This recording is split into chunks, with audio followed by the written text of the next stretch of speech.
Welcome to the Crack Yak build video 4. We will first start by tapping out the holes on the aileron control horn.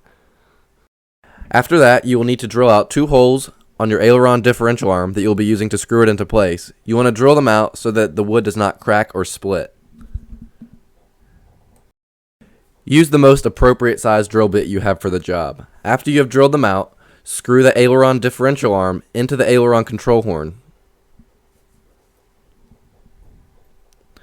Snip off any extra screw that sticks through the back side. And then you can CA the control horn into place. You can also trim off a little bit of extra control horn if you choose to do so. It's not necessary. Hit it with some kicker to ensure everything dries nicely together.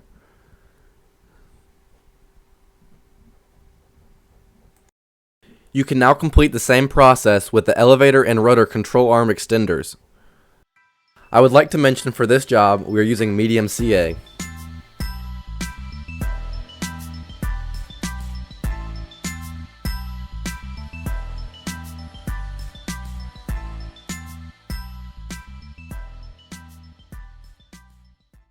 You can now install your keepers to your elevator and rudder control arms. When installing these clips, use nothing but your fingers to put them on. If you try and use pliers or another tool, you'll probably end up shooting it across the room, therefore losing it. You are now ready to attach one Z-bend to the end of each control rod. You're going to want to rough up the end of each control rod where you're going to glue on the Z-bend.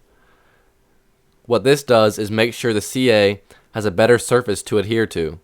CA will glue on a lot better to a roughed up surface than a smooth surface. As well as roughing up the end of the control rods, you want to rough up the Z-bend a little bit too. Just use some sandpaper.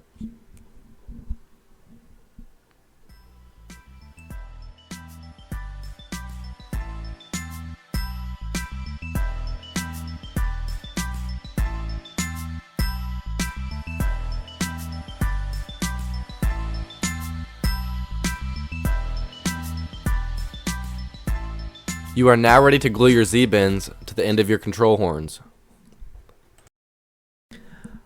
I like to use a vice grip to hold the Z-bend into place.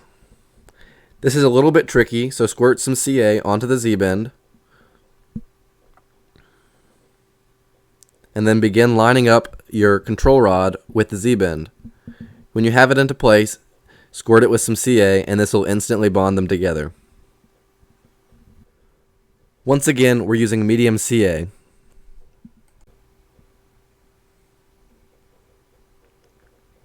Once it's tacked on, you can now squirt some CA all around the surface of the control rod and the Z-bend.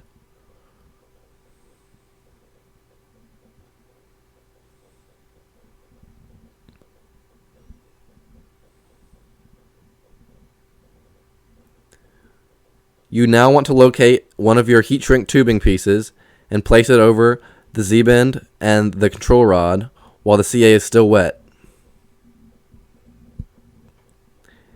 Then use a lighter or a heat source and heat up the heat shrink tubing. If the CA catches fire, which it will because it's flammable, just quickly blow it out and stop heating. Continue this process until it is all heat shrinked up and nice and hard. Complete this process to the rest of your control rods.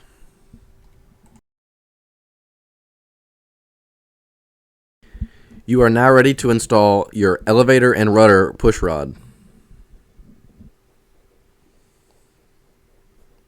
Now locate your 6 wooden guides and thread them onto your push rod.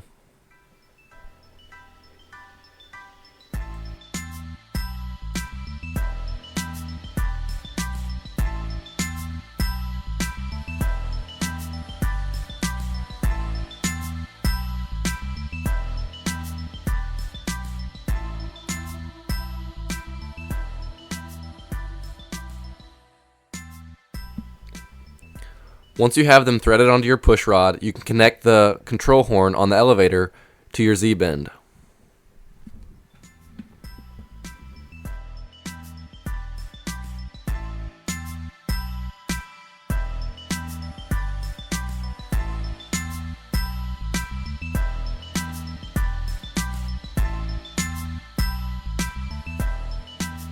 You can now connect the battery to your airplane so you can center the servos and screw your servo control horn into place.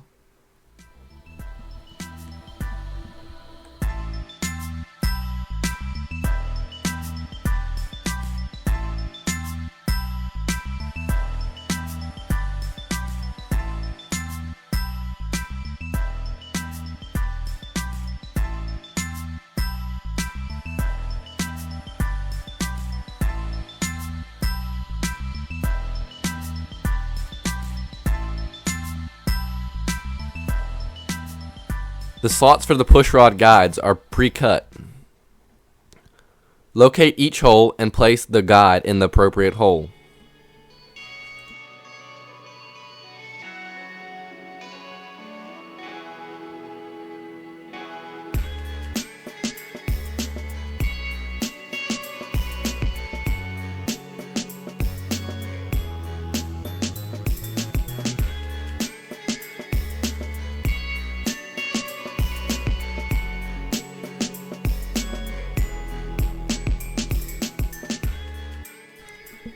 Once you have each control rod guide into place, you can CA it with some medium CA.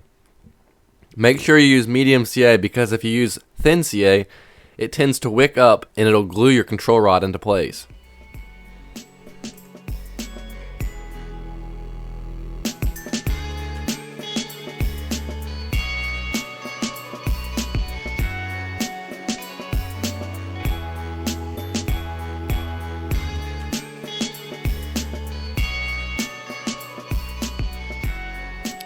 Once you have your elevator and servo centered, you can screw the set screw on your servo keeper into place. Use some blue Loctite. When doing this, be sure not to tighten it too much. You will crush the rod and break it.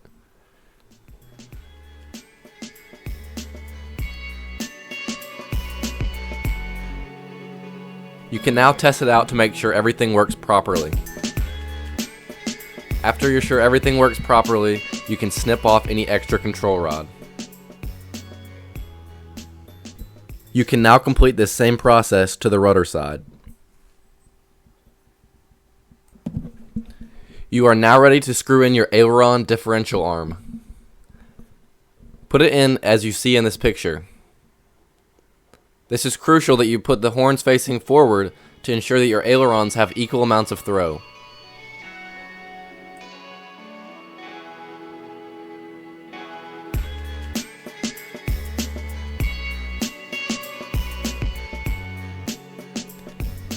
You can now place your control rods into place.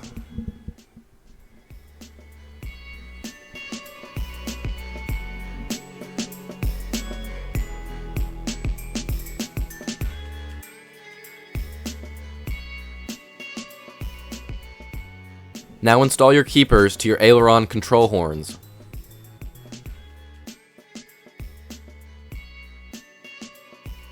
Remember, use your fingers when applying these clips, not a pair of pliers. You're very likely to shoot it across the room if you try and use some tools.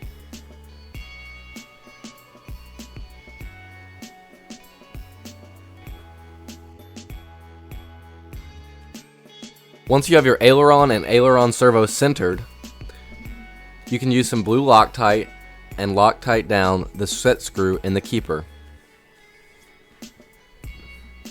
When doing this, make sure you have a snug fit. You do not want to crush the aileron push rod. You can now snip off any extra aileron push rod.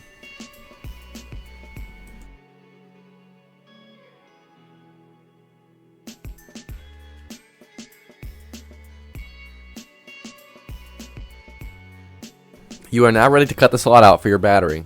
The CG is 82.5 millimeters or 3.25 inches from the leading edge of the wing. Typically, the battery location is right in front of the aileron servo.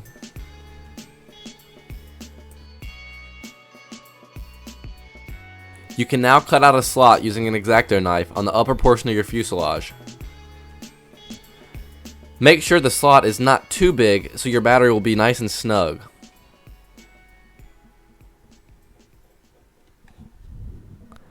If you want to do so, you can heat up your knife a little bit to make it cut through the foam a little bit easier.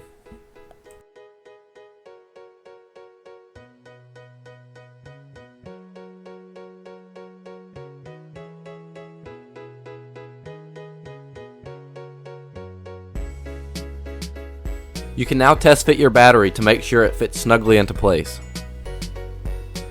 I love using the Twisted Hobbies batteries. They work great.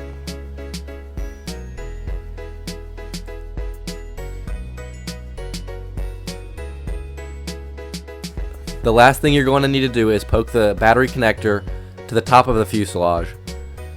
All you need to do is cut a small slit using an X-Acto knife and push the JST connector to the other side.